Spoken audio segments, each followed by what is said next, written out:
2023년 12월 14일 낮 12시 1분 한 남성이 지역 긴급상황실에 전화를 겁니다. 아내가 문자도 전화도 받지 않는다고 말이죠. I don't think this is an emergency, but this feels really weird. Okay. My wife isn't responding to phone calls. Okay. We've had threats against us. Can I get maybe a wellness check at the house? 출동한 경찰이 현관문에 도착해 벨을 누르고 문을 두드려 보았지만 집안에선 아무런 응답이 없었습니다. 창문을 통해 어렴풋이 집 안쪽을 확인해 봤지만 눈에 띄는 움직임 역시 보이지 않았죠. 경찰은 혹시 외출을 한 건 아닐까 싶어 차가 있는지 확인하러 차고로 갑니다. 차고의 창문은 차고 위쪽 끝부분에 있었습니다. 경찰은 순찰차를 차고 앞에 바짝 주차하고 차 범퍼를 밟고 올라가 내부를 확인했죠. 그리고 바닥에 쓰러져 있는 여성을 발견합니다. 151 Send Medical. I got a female down in the garage. 경찰은 빠르게 구급대를 요청한 후 집 현관문을 강제로 열고 들어갔습니다. 집 내부에는 아무도 없었고 차고에서 쓰러져 있는 여성을 확인했죠. 그녀의 몸엔 아직 온기가 남아 있었습니다. 이에 경찰이 다급히 심폐소생술을 시작했지만 안타깝게도 그녀의 심장 박동은 돌아오지 않았죠. 구급대원과 지원팀이 도착했고 현장 수습과 동시에 조사가 시작되었습니다. 처음 경찰은 낙상 가능성을 추측했다고 합니다. 얼핏 보기에 여성이 쓰러져 있던 곳이 계단 근처였고 그 근처에는 혈흔이, 머리에는 큰 상처가 난 것처럼 보였기 때문이죠. 하지만 눈에 보이는 상처가 다가 아니었습니다. 구급대는 그녀의 시신에서 갈비뼈 사이 정확히 심장을 찌른 깊은 자상을 발견했습니다. 그리고 뒤통수에 강하게 내려친 듯한 치명적 외상 또한 발견했죠. 그녀의 사망 원인은 단순 사고가 아닌 살인으로 밝혀졌습니다. 현장에는 사고 연락을 받은 그녀의 가족들이 도착하기 시작했습니다. 그리고 곧이어 한 남성이 울부짖으며 현장을 향해 빠르게 달려내려왔죠. 그는 바로 긴급 상황실에 전화를 했었던 남자, 데니얼 크루그였습니다. 갑작스러운 아내의 사망 소식에 데니얼은 다리가 풀렸고 오열하며 울었습니다. I didn't protect her. I was supposed to protect her. 피해 여성은 데니얼의 아내 크리스틸 크루그. 대체 그녀에게는 무슨 일이 있었던 걸까요? 미국 콜로라도주 브룸필드. 데니얼 크루그는 매사 침착하고 이성적인 성격이었습니다. 크리스틸은 섬세하고 꼼꼼한 성격이었죠. 동갑이던 두 사람은 대학생 나이에 처음 만났고 7년이라는 긴 연애 끝에 결혼하게 됐습니다. 그리고 시간이 흘러 2023년 결혼 16년 차를 맞은 크루그 부부. 부부에게는 어느새 3명의 자녀가 생겼습니다.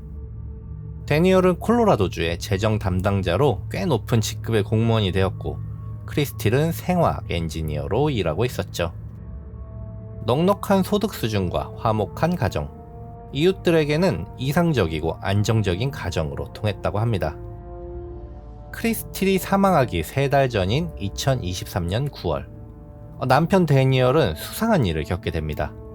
외출 후 집으로 돌아온 그가 주차를 하려 차고로 들어서는 순간 갑자기 어떤 남자가 차고에서 튀어나와 집 옆 울타리를 넘어 도망쳤던 것이었죠. 남자를 쫓으려던 데니얼의 머릿속을 스쳐가는 생각. 우리 아이들은 괜찮을까? 차고 옆은 아이들이 있는 거실과 겨우 문 하나 사이였기 때문에 결국 데니얼은 침입자를 쫓는 대신 먼저 아이들을 살폈습니다. 다행히도 아이들은 모두 무사했고 누군가 차고로 들어오는지도 몰랐다고 했죠. 경찰에 빠르게 신고를 마친 그는 도난된 물건은 없는지 살폈습니다. 특별히 비싼 물건이 사라진 흔적은 없었지만 한 가지 이상했던 건 집에 스페어 키가 사라졌다는 거였죠. 하지만 이 동네에서는 종종 열린 차고나 차에서 물건을 훔쳐가는 도난 사고가 발생하곤 했었기 때문에 데니얼도 그리고 출동한 경찰도 그냥 좀도둑이 들었겠거니 대수롭지 않게 생각했다고 합니다. 따지고 보면 스페어 키도 도둑 맞은 건지 아니면 어디서 잃어버린 건지 확실하지 않기도 했고 말입니다. 그로부터 며칠이 지난 10월 2일, 크리스틸은 휴대전화 문자를 받게 됩니다. 안녕? 나 앤소니야. 나 몇 주에 한 번씩 볼더에 가는데 우리 좋은 시간 좀 보낼까? 그리고 크리스틸이 아는 앤소니는 고등학교 시절에 만났던 전 남자친구밖에 없었죠. 고등학교 시절 그녀는 아르바이트를 하던 JC 펜이라는 쇼핑몰에서 그를 만났습니다. 비슷한 나이대에 얘기가 잘 통했던 둘은 금세 친해져 연애를 하게 됐지만 앤소니는 고등학교를 중퇴했고 크리스틸은 대학교에 진학하게 되면서 그와 헤어지고 거리를 두게 됐습니다. 크리스틸의 말에 따르면 그는 평소 거짓말을 꽤나 많이 했고 그녀에게 종종 집착하는 모습을 보이곤 했는데 이 또한 헤어진 큰 이유 중 하나였다고 했습니다. 앤소니는 이후로도 종종 그녀에게 연락을 하곤 했는데 2002년, 2005년, 2010년 뜬금없이 연락을 해선 다시 잘해보고 싶다거나 만나서 관계를 가지고 싶다거나 하는 식의 연락이었다고 하죠. 그를 매정하게 거절하지 못했던 그녀는 애둘러 이를 거절했다고 합니다. 그리고 2016년 앤소니에게서 페이스북을 통해 다시 한번 연락이 왔습니다. 더 이상 이대로는 안 되겠다 생각한 크리스틸은 이미 결혼도 했고 사랑스러운 아이들도 있는데 이제 더 이상 이런 연락하지 말았으면 좋겠다라고 하며 여태까지와는 다르게 딱 잘라 거절하는 답장을 보냈죠. 이때 앤소니는 이 답장에 크게 상처를 받은 것처럼 보였고 흥분한 감정을 감추지 않았다고 합니다. 그리곤 페이스북에서 그녀를 차단했다고 하죠. 크리스틸 또한 페이스북에서 탈퇴했고 그에게서 연락을 받아왔던 이메일 계정들도 정리하게 됩니다. 앤소니와의 마지막 기억이었습니다. 그런데 갑자기 7년 만에 그에게서 연락이 온 것이죠. 처음에 크리스틸은 대수롭지 않게 생각했고 답장하지 않았다고 합니다. 하지만 다음날 또다시 메시지가 도착했죠. 거기 있어? 불쌍해서 연락해줬는데 날 만났어야지. 암튼 네 사진들 봤는데 너 좀 살쪘더라? 장담하건대 루저 같은 네 남편도 살찐 내 안 할걸? 멍청 내 시간 낭비하게 하지마. 그냥 죽어버려. 크리스틸이 기억하는 앤소니는 자신에게 다소 집착하는 모습을 보이긴 했었지만 이렇게까지 폭력적이거나 그녀를 협박하는 듯한 모습을 보였던 적은 없었습니다. 수위를 넘은 문자에 그녀는 많이 놀랐지만 차라리 대응하지 않으면 조금 이러다 말겠거니 하고 답하지 않았죠. 하지만 상황은 그녀가 생각했던 것과는 많이 다르게 흘러갔습니다. 모욕과 자살 권유, 심지어 남편을 비하하는 메시지들까지 그의 연락은 사그라들지 않았고 점차 강도도 높아지기 시작했죠. 그럼에도 그녀는 데니얼에게 이 사실을 알리지 않았습니다. 괜한 일로 남편과 오해를 빚거나 갈등을 일으키고 싶진 않았겠죠. 또 며칠 이러다 말길 바랐을 겁니다. 하지만 그녀는 이후 3주라는 긴 시간을 이런 악의적인 스토킹에 시달립니다.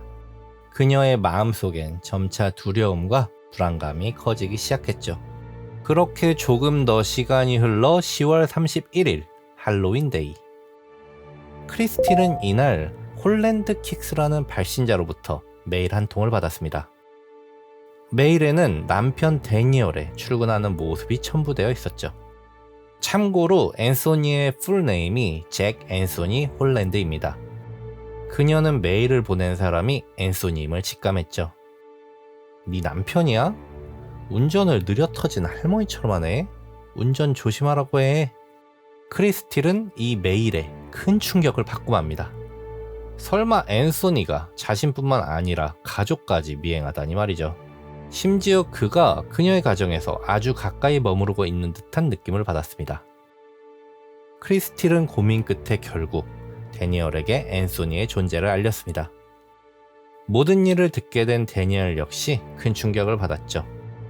그는 조금 더 빨리 자신에게 말하지 않았냐고 말하며 괜찮다고 아내를 안심시켰고 조금만 더 상황을 지켜보다 경찰에 신고하자고 그녀를 다독였습니다. 이후에도 크리스틸은 여러 가지 협박에 시달리게 됩니다. 그녀는 다음과 같은 메일을 받은 적도 있었습니다. 네 남편 차 배기구에 튜브가 꽂히는 꼴은 보기 싫겠지? 그리고 메일을 확인한 그녀에겐 한 장면이 스쳐 지나갔습니다. 한 달 전쯤 자신의 차 트렁크 안쪽에 투명한 튜브를 발견한 적이 있었기 때문이었죠. 튜브의 다른 한쪽은 트렁크 밖으로 이어져 있었고 끝이 까맣게 그을려 있었는데 마치 차량 배기구 쪽에 꽂아놨으나 운행 중 흔들림에 빠진 듯한 모습이었습니다. 이상함에 차량 정비소를 통해 확인해 본 결과 정비사는 누군가 일부러 튜브를 설치한 것 같다고 말했죠. 크리스틸은 앤소니가 차량 배기구로 뿜어져 나오는 일산화탄소를 차 안으로 유입되게끔 이런 일을 벌인 것이라 생각했습니다. 아무래도 아이들도 타는 차량이었고 너무나 끔찍한 결과를 불러일으킬 수 있는 악의적인 행동이었기 때문에 그녀는 크게 두려워했죠. 또 그녀는 이런 메일을 받기도 했습니다. 네 자동차 번호판 유효기간 만료됐더라? 그녀의 차량 등록이 만료되었다는 내용이었죠. 미국에서는 한국과 다르게 차량 등록을 갱신하면 매년 갱신된 날짜가 적힌 스티커를 발급해줍니다. 그리고 차주들이 이 스티커를 번호판 위에 직접 붙이게끔 하고 있죠. 그런데 이런 문자를 받았다? 가까이서 직접 번호판을 확인했다는 암시로 느껴질 수밖에 없었습니다. 일거수일투족을 스토킹 당한다는 생각에 크리스틸은 점점 피폐해져만 갔죠. 안타깝게도 그녀가 당한 스토킹은 이게 다가 아니었습니다. 그녀의 휴대폰으로 상의를 탈의한 남자의 사진과 메시지가 도착합니다. 어때? 관심 있어? 이 번호가 당신 번호가 맞다면 더 보여줄 수도 있어. 그때부터 크리스틸의 전화번호로 밤낮 없이 낯선 남성들의 연락이 폭주했습니다. 그들의 벗은 몸사진, 신체 스펙, 심지어 아직 남자 구하고 있는 중이냐고 묻는 등 그녀로서는 이해하기 어려운 내용들이었죠. 론칸토에서 보고 연락했다. 꼭 답장을 달라고 요구하기까지 했습니다. 크리스틸은 참담한 마음으로 해당 사이트를 검색했습니다. 그리고 마치 자신이 올린 것처럼 게시된 글을 발견하게 됐죠. 게시글에는 자신의 생일을 기념해서 큰 파티를 연다는 내용과 함께 그녀의 휴대폰 번호가 적혀 있었습니다. 여러 명의 남성들에게 성적 만남을 유도하는 듯한 음란한 내용이 담겨 있었죠. 괴롭히는 정도를 넘어선 아주 잔인한 행위였습니다. 크리스틸은 더 이상 참고 있을 수 없다는 생각에 결국 경찰에 신고합니다. 담당 경찰과 만난 그녀는 사건을 접수하는 과정에서 앤소니와의 만남부터 지금까지의 모든 스토킹 기록을 타임라인별로 정리하게 됐습니다. 그리고 조금 말이 되지 않는 부분을 발견했죠. 바로 앤소니가 자신에게 어떻게 연락을 해왔냐는 것이었습니다. 그녀는 앤소니와 연락을 나눴던 페이스북에서 이미 오래전에 탈퇴했고 이후로 어떤 SNS 활동도 하지 않았습니다. 또 과거에 사용했던 이메일 계정들 역시 그때 당시 같이 탈퇴했었고 앤소니가 메일을 보낸 그녀의 계정은 비교적 최근에 생성한 계정이었죠. 크리스틸이 경찰에게 요구한 조치는 접근 금지, 연락 금지 처분이었습니다. 하지만 안타깝게도 당시 그녀가 처한 상황만으로 경찰이 즉시 처리해줄 수 있는 건 제한적일 수밖에 없었습니다. 그녀의 말대로라면 앤소니가 그녀에게 연락할 접점이 없었다는 것, 그리고 그녀가 스토커에 대해 알고 있는 건 앤소니라고 스스로 메시지에서 밝힌 이름, 메일 주소, 그리고 메시지가 올 때마다 바뀌는 가상 번호들 뿐이었죠. 메일 계정 또한 매번 바뀌는 걸로 보아 생성과 탈퇴를 반복하고 있는 것으로 보였습니다.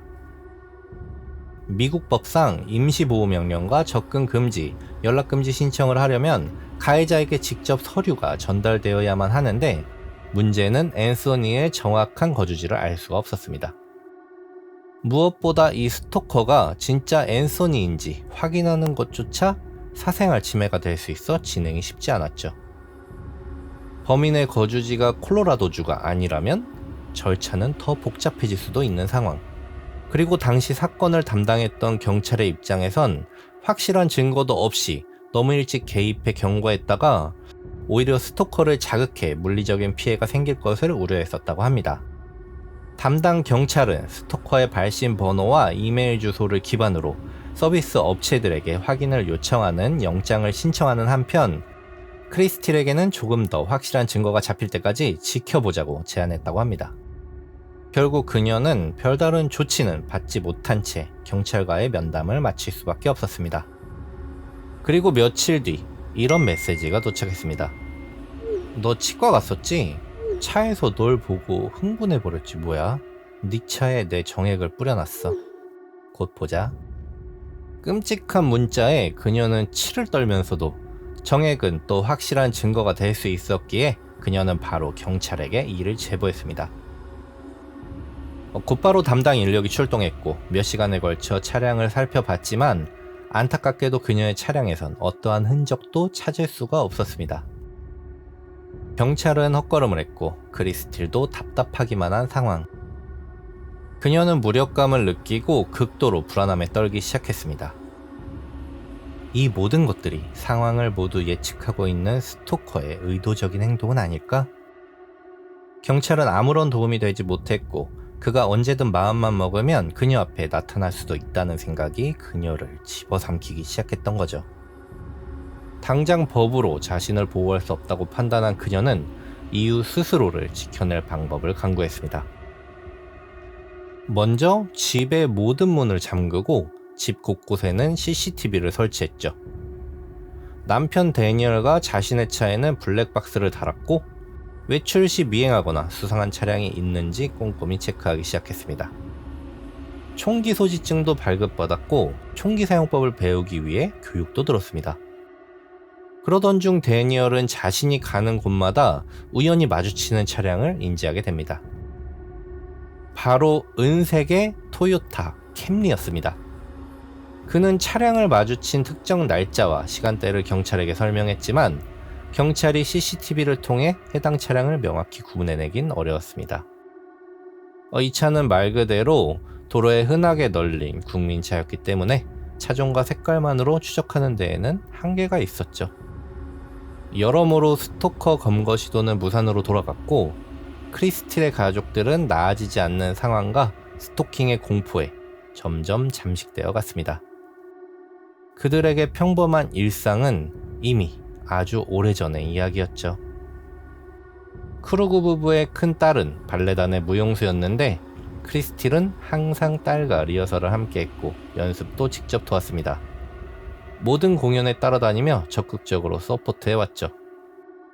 하지만 이제는 스토커와 마주칠까봐, 혹시라도 딸이 피해를 받게 될까봐 그녀는 딸과 함께하는 것조차 두려워했고 공연을 보러 갈 수도 없었습니다.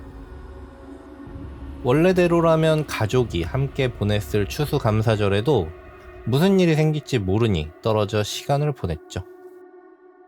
그리고 다시 사건 당일, 평소와 같은 아침 풍경이 펼쳐집니다. 크루그 부부는 출근 전 아이들의 등교를 챙겨야 했죠. 크리스틸은 주방에서 아이들의 도시락을 쌌고 데니얼은 막내의 가방을 챙겼습니다. 이날 크리스틸은 약속이 있어 빨리 나가봐야 한다며 아침부터 서두르고 있었다고 하죠. 데니얼이 먼저 큰딸을 버스 정류장에 데려다 주고 왔고 크리스틸도 둘째와 막내를 태우고 학교를 향했습니다. 잠시 후 그녀가 아이들을 학교에 내려다 준 후 다시 집으로 돌아왔을 때 데니얼은 이제 막 집을 나서려던 참이었죠. 크리스틸은 잘 다녀오라며 그를 배웅했습니다. 그리고 본인의 출근 준비를 서둘렀죠. 직장으로 향하던 데니얼은 크리스틸의 문자 메시지를 받았습니다. 오늘 퇴근 후 담당 형사를 만나기로 해서 아이들 픽업을 부탁한다는 내용이었죠. 그는 알겠다고 몇 시에 가야 하냐고 답신했지만 그녀는 출근 준비에 바쁜지 답하지 않았고 기다리면 어련히 답하겠거니 하고 그도 업무를 준비했다고 합니다. 하지만 크리스틸의 답은 12시가 다 되어 가도록 오지 않았습니다. 그때까지만 해도 별 생각이 없었던 데니얼은 그녀가 혹시라도 답장하는 걸 잊었나 싶어 전화를 걸어봤다고 하죠. 그녀는 여러 번의 전화 또한 받지 않았습니다. 그제서야 그는 크리스틸이 최근에 처했던 상황에 불쑥 안 좋은 예감을 느꼈습니다. 그리고 곧바로 지역 긴급 상황실로 전화하게 됐죠. Springfield Dispatchers meeting. Hi there. My name is Dan Krug. My wife isn't responding to text messages, or phone calls. We've had threats against us. We have both been targeted by a stalker. I'm nervous that she's not answering me. On send medical. I got a female down in the Broomfield Police! Oh, damn it. Oh my god, this can't be true.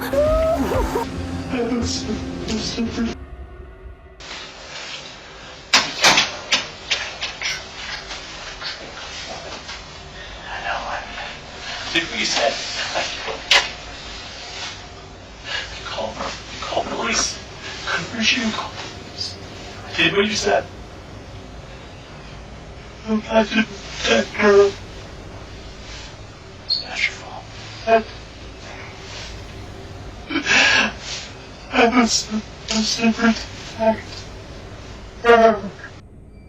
데니얼은 아내를 지키지 못한 것에 대해 자책하고 있었고 그녀를 잃은 슬픔에 매우 힘들어하고 있었습니다. 경찰은 먼저 오늘 아침 상황에 대해 물어보았죠. It's alright. 그의 멘탈은 심하게 흔들리는 듯 보였습니다. Your home security system. You access that through your personal phone. Google this. Home. Home shows all four. Oh, perfect.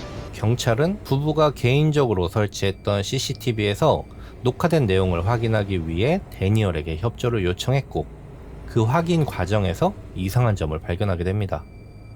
집안 내부 CCTV들이 오전 8시 15분 무렵부터 순차적으로 꺼지기 시작했던 것이죠. 단 한 대, 차고 진입로 쪽 카메라만 빼고 말입니다. 그런데 부부가 설치한 CCTV는 와이파이 신호가 약해도 꺼지지 않고 등록된 기기에서만 제어하거나 전원을 끌 수 있는 모델이었습니다. 애초에 데니얼과 크리스틸 그리고 큰딸의 휴대전화로만 가능했죠. 그리고 따로 원격으로 제어할 수 없는 현관 도어벨 카메라 렌즈 위에는 파란 테이프가 붙어 있었습니다. 마치 누군가 의도적으로 막아놓은 것처럼 말입니다. 어쨌든 데니얼이 조금 진정되는 모습을 보이자 형사들은 16년 동안 함께 살아온 그의 아내에 대해 질문하기 시작합니다. What's your guys' interactions been like leading up to this? 그리고 그는 부부에 대한 이야기를 털어놓습니다. 사실 두 사람은 꽤 이전부터 각방을 써왔고 크리스틸이 그에게 점차 숨기는 게 많아지는 느낌을 받았다고 말했습니다. 그녀의 외출은 점점 잦아졌고 연락이 되지 않는 시간도 길어졌다고 말이죠. 그리고 스토킹을 당하고 있다는 사실을 알게 된 후 데니얼은 그게 굉장히 힘들었다고 털어놓았습니다. 스토커가 아내에게 지속적으로 네 남편은 죽어야 한다는 등의 메시지와 메일을 보냈었기 때문이었다고 말입니다. 스토킹이 심해질수록 그는 정말 자신이 죽을까봐 두려웠다고 했습니다. 이미 얼마 전엔 크리스틸에게 이혼하자는 말까지 꺼낸 상태라고 했죠. 이제 경찰의 입장에서도 빨리 이 스토커를 찾아내야만 했습니다. 이제 스토커는 스토킹을 넘어선 살인 용의자였기 때문입니다. 혹시라도 크리스틸을 살해한 그가 살인을 멈추지 않는다면 다음 타겟이 데니얼이 될 수도, 그리고 아이들이 될 수도 있었죠. 경찰은 크리스틸이 했던 증언을 기준으로 앤소니의 이름으로 등록된 차량들을 우선 찾기 시작했고 등록된 주소지를 확인하기 시작했습니다. 그리고 앤소니의 최근 동선이 콜로라도주가 아니라 유타주였음을 파악하게 됐죠. 유타주 경찰에 공조를 요청했고 유타주 경찰들이 그의 집에 방문하게 됩니다. 방에서 TV를 보고 있던 앤소니가 문을 열고 나왔습니다. 그는 황당한 얼굴을 하며 경찰들을 마주했죠. 사건의 전말을 듣게 된 앤소니는 강하게 주장했습니다. 그녀에게는 문자 한 번도 보낸 적이 없었고 무엇보다 콜로라도에는 간 적조차 없었다고 말이죠. 그리고 가장 중요한 건 사건 당일의 알리바이. 그의 쇼핑 영수증이었습니다. 앤소니는 그날 유타의 한 쇼핑몰에서 오후 12시 13분 셔츠를 산 영수증을 가지고 있었습니다. 유타와 콜로라도는 거리만 해도 차로 8시간이 걸렸기 때문에 사실상 그 시간에 그가 크리스티를 살해했다고 보기엔 어려움이 있었죠. 또한 데니얼의 출근 모습을 찍어 메일로 보냈던 할로윈 데이 땐 그가 가족과 찍은 사진이 있었고 사진의 메타데이터를 통해 그 시간엔 가족들과 있었던 것이 증명되었습니다. 이 외에도 스토커가 크리스틸에게 접근했을 것이라 추정되는 시간들에도 그는 직장에서 정상적으로 근무하고 있었습니다. 앤서니는 혐의를 벗기 위해 그야말로 정말 적극적으로 경찰의 조사에 협조했다고 합니다. 결국 완벽한 알리바이들과 여러가지 데이터들로 그가 이 사건과는 아무런 관계가 없다는 사실이 밝혀졌죠. 그렇다면 몇 달 동안이나 이 부부를 괴롭힌 스토커는 대체 누구일까요? 수사는 크리스틸이 협박 문자를 받기 시작한 때로 다시 거슬러 올라가게 됩니다. 이제 범인을 잡을 수 있는 단서는 그가 긴 시간에 걸쳐 집요하게 보낸 메일과 문자들 뿐이었죠. 당시 범인은 크리스틸뿐 아니라 그녀의 담당 형사에게도 메일을 보냈던 적이 있는데 메일의 발신인은 본인을 크리스틸의 내연남이라고 밝힌 존이라는 사람이었고 내용은 다음과 같습니다. 크리스틸 크루그는 거짓말쟁이입니다. 스토커 같은 건 없어요. 그녀와 내가 전부 꾸며낸 일이니까요. 그녀는 남편을 제거하기 위해 모든 걸 계획했습니다. 그녀는 앤소니에게 누명을 씌우고 데니얼을 죽여주는 대가로 몸을 주고 사망보험금을 약속했습니다. 그녀는 항상 몰래 총을 갖고 다니며 1월이 되기 전에 그를 죽일 겁니다. 당신들이 그녀를 막지 않으면 그는 죽은 목숨입니다. 행운을 빌죠. 담당 형사는 당시 이 메일에 크게 신경 쓰지 않았었는데 메일의 말투나 내용 등으로 봤을 때 스토커가 크리스티를 괴롭게 만들 목적으로 존이라는 남자인 척 경찰에게 거짓 제보 메일을 보냈다고 판단했었기 때문입니다. 경찰은 스토커의 메시지, 이메일, 계정의 흔적을 추적하기 시작했습니다. 여기서 안타까운 사실이 있는데 그녀의 담당 경찰관인 마르티네즈는 이미 한번 영장을 신청하여 각 서비스 업체들에게 협조 공문을 보낸 바 있었죠. 11월 7일 크리스틸이 스토킹에 대해 경찰에 처음으로 신고했고 11월 12일 마르티네즈는 이와 관련하여 영장을 신청합니다. 11월 17일 영장이 발급되어 그는 각 업체로 내용 확인 요청 공문을 보냈죠. 이 서비스 업체들 중 구글에서는 내용 중 철자가 잘못된 것 같다는 회신이 왔고 12월 6일 구글에만 재확인 요청을 보냈습니다. 그리고 남은 건 기다려야 하는 시간이었죠.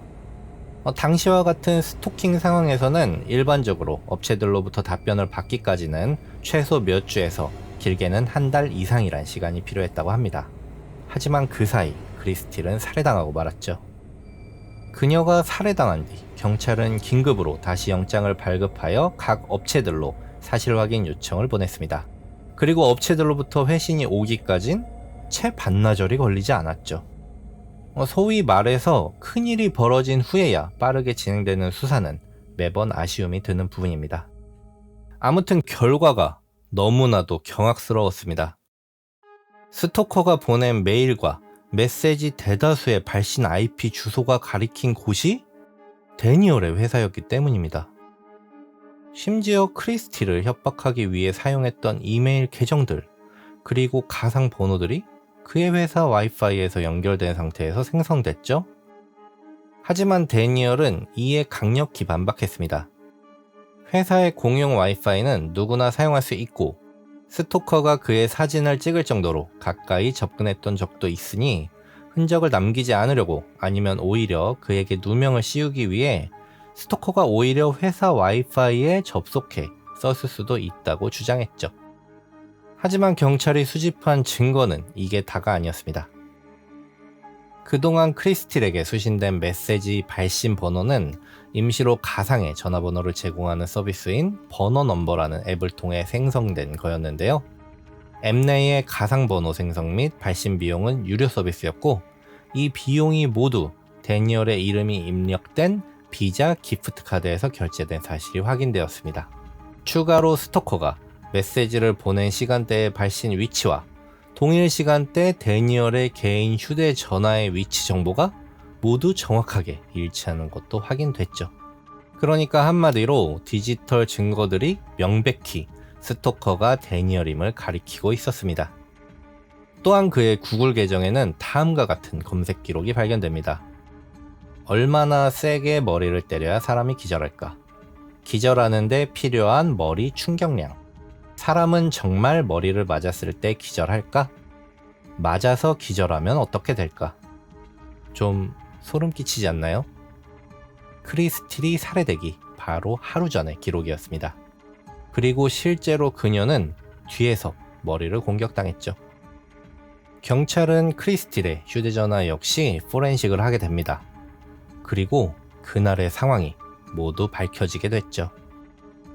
오전 8시 15분 크리스틸의 휴대폰이 구글 홈 앱에 접속했고 집안 CCTV를 하나씩 끄기 시작했습니다. 그리고 이어 데니얼에게 아이들의 하교를 부탁하는 예약 메시지가 작성됐죠. 8시 22분 그녀의 휴대폰은 잠금 상태에 들어갔고 이후 다시 켜지지 않았습니다. 정황상 데니얼은 자신이 출근하는 모습을 차고 쪽 CCTV에 남기고 회사에 출근하는 동안 크리스틸에게 문자 메시지를 받음으로써 스스로의 알리바이를 조작하려 했던 것이었죠.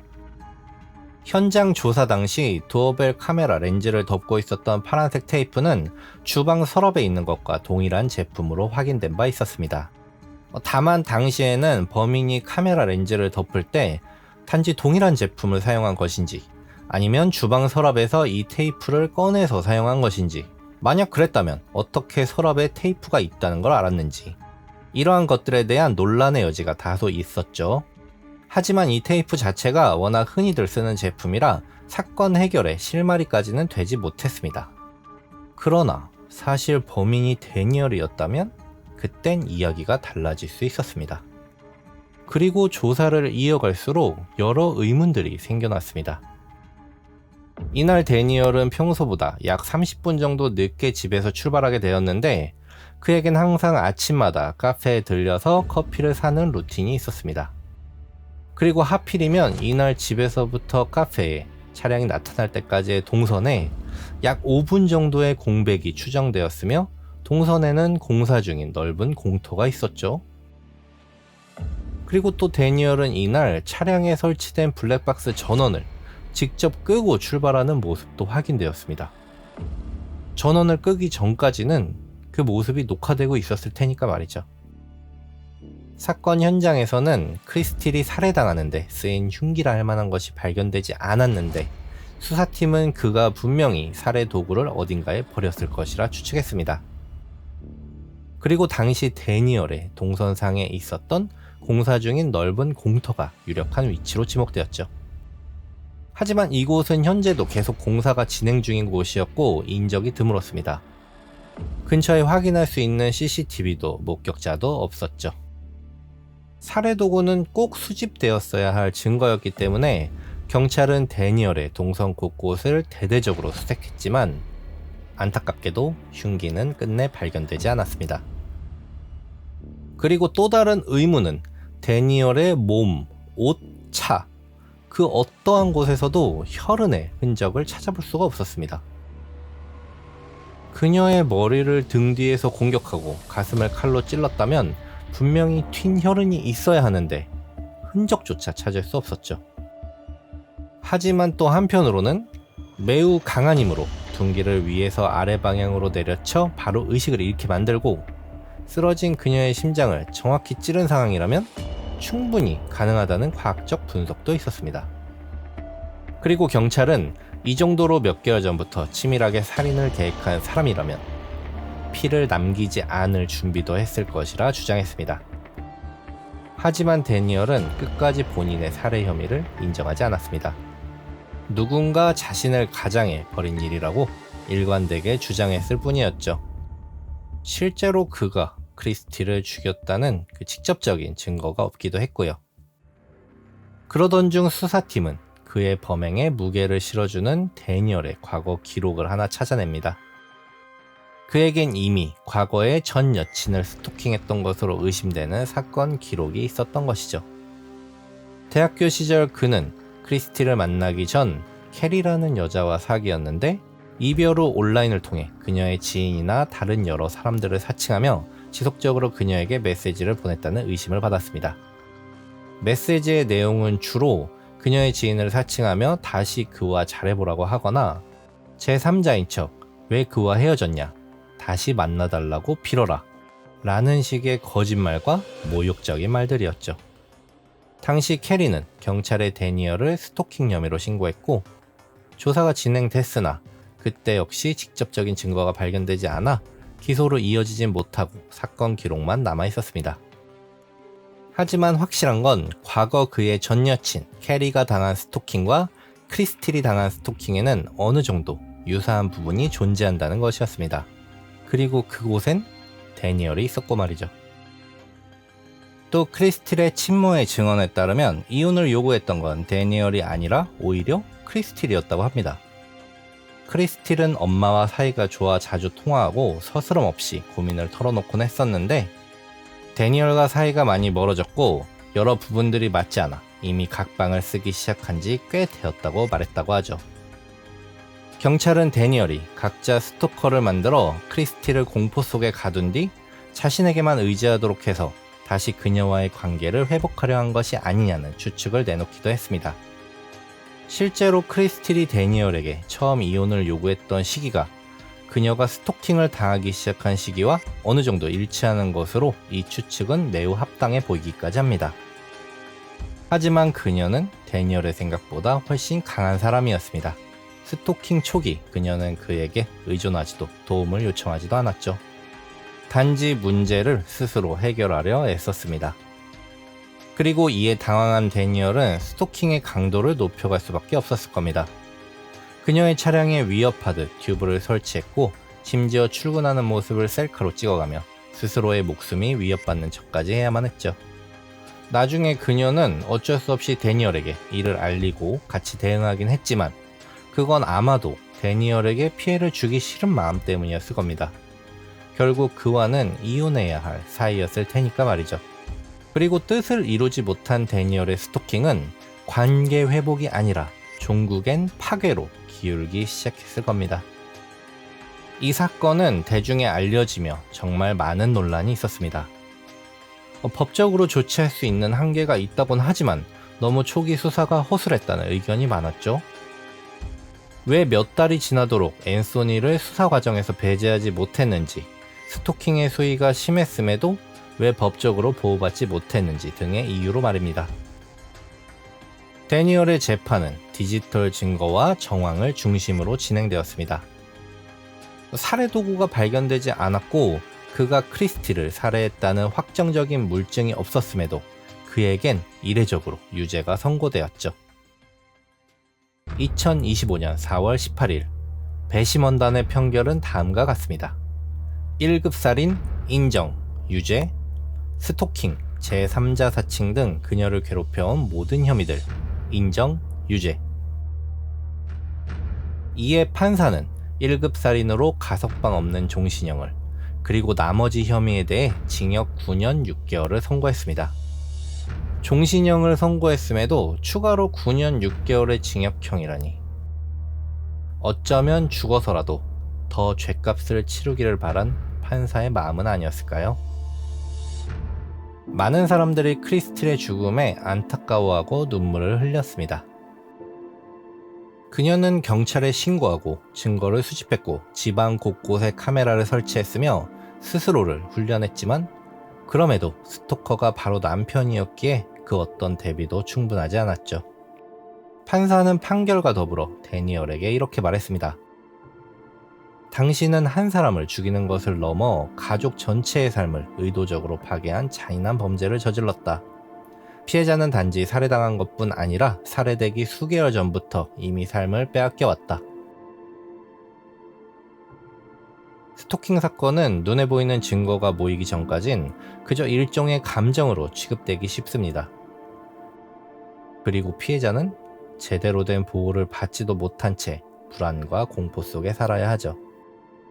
이 사건은 스토킹의 위험성뿐 아니라 스토커가 법적 제도를 역이용해 피해자와 가족들을 고립시키고 수사 방향마저 왜곡시킬 수 있음을 보여줬습니다. 데니얼은 여전히 자신의 무고를 주장하고 있습니다.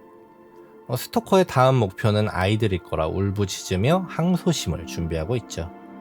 자신의 아이들을 지켜야 한다는 이유에서 말입니다. 만에 하나 정말 혹시라도 이 남자가 정말 범인이 아닐 수도 있는 걸까요? 그렇다면 치밀한 스토킹 끝에 살인까지 저지른 스토커는 대체 누구인 걸까요?